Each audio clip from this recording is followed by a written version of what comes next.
So, why don't you introduce yourself for everyone who will be watching the video? So my name is Adrian Shelley, and I am the Texas Office Director of Public Citizen based here in Austin, Texas. Okay, so, what is Public Citizen as a whole? From what I understand, it's a public advocacy group that is based in both Texas and DC, working on various issues to help improve lives. I know there was a big push in like 2011 for you guys to try and regulate the Texas energy after that power outage, but nothing, of course, really happened from that besides a few guidelines by the Texas Reliability or Energy Reliability Council of Texas. Uh, could you tell me what else you guys do?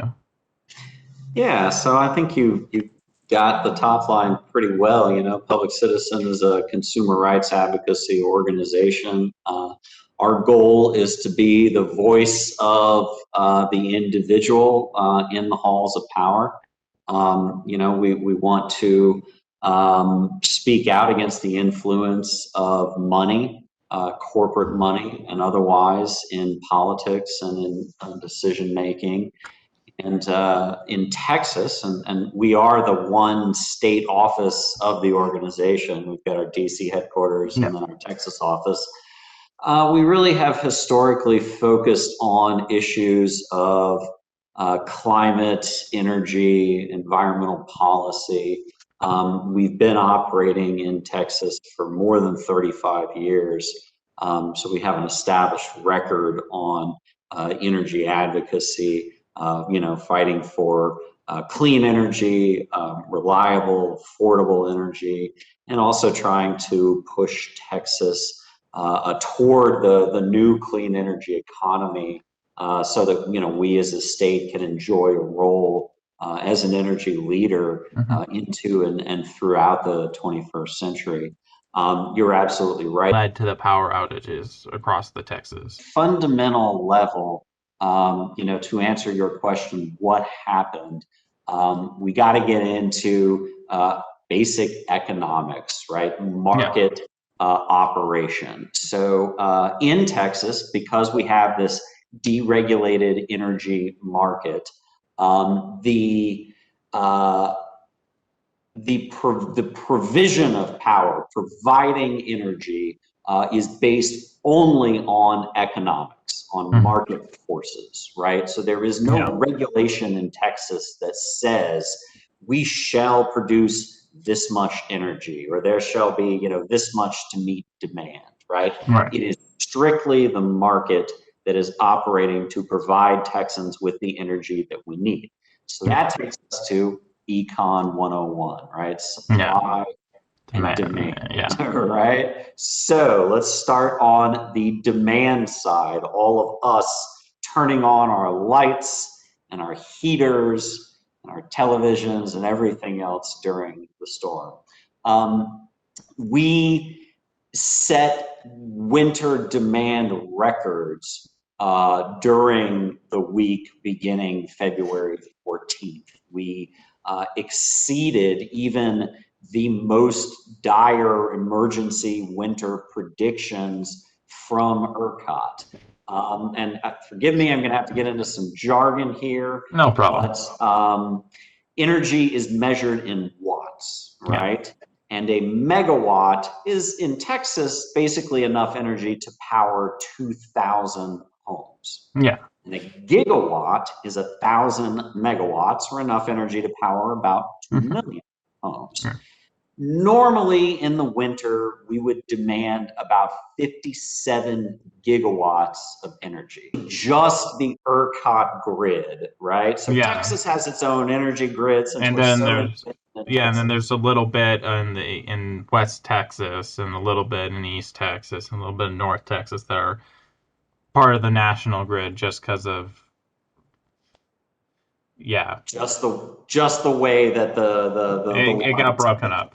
Yeah. right. So it's about 90% of Texas that's served by the ERCOT Yeah. grid. All right. So when we say Texas, we really mean ERCOT. We mean about 90% of Texas Yeah. throughout this conversation. So, normal winter demand, 57.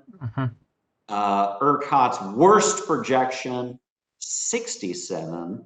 We Ooh. actually got to 69, right? So we exceeded even the worst specifics of this just yet, but I think it will emerge that another major factor is just that more people are in their homes during the day due to the pandemic than would Yeah. normally be the case, right? Yeah, I gotta imagine that is. I feel personally, I feel like the ERCOT demands did not account for stay-at-home protocols. So it's like, yeah, this is what would happen in a normal year. We're not in a normal year. I mean, it's obviously two bad things colliding, but when you're in charge of the whole energy grid, you should. I I personally feel when you realize, oh, more people are using more energy in general, that you should be even more pessimistic about what your maximum yield could be. Right. This is why we have a reliability council, right? They're supposed to figure out what those worst scenario predictions are. Yeah. So we understand ERCOT drastically underestimated demand, and that proved to be a big problem. Yeah. Simultaneously, the other side of our economic equation, supply plummeted Hmm. dramatically on beginning on Sunday night, but through to Monday morning, right? We Hmm. lost probably 30 to 35 gigawatts of generation. So about half, right? A little So over half. Yeah. right. We wanted 69 because that was our demand. Yeah. We thought we only needed about 67. I, Ordinarily, we would only be producing about 57, right. and we dropped about 30 to 35, So right? what So was the what supply was just plummeted. Go ahead. so were you only producing like 32 then for the whole nation? I don't Or, actually know. Probably something in that range, right? You figure we were supposed to produce somewhere between probably 57 and 67, yeah. right? We dropped about 30 to 35.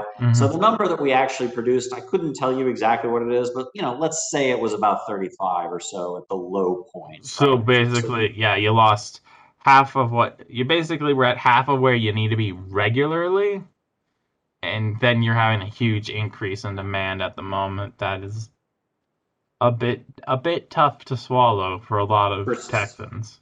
precisely, precisely. And it's important to acknowledge that that failure of supply, or what we would call generation, Hmm. this was across sources of energy, Yeah. right? There are explanations for why Yeah. this happened, but they're not excuses, right? And Yeah. so I don't want to imply that I'm giving anyone an excuse for why this wasn't done. But here's Hmm. what happened, right?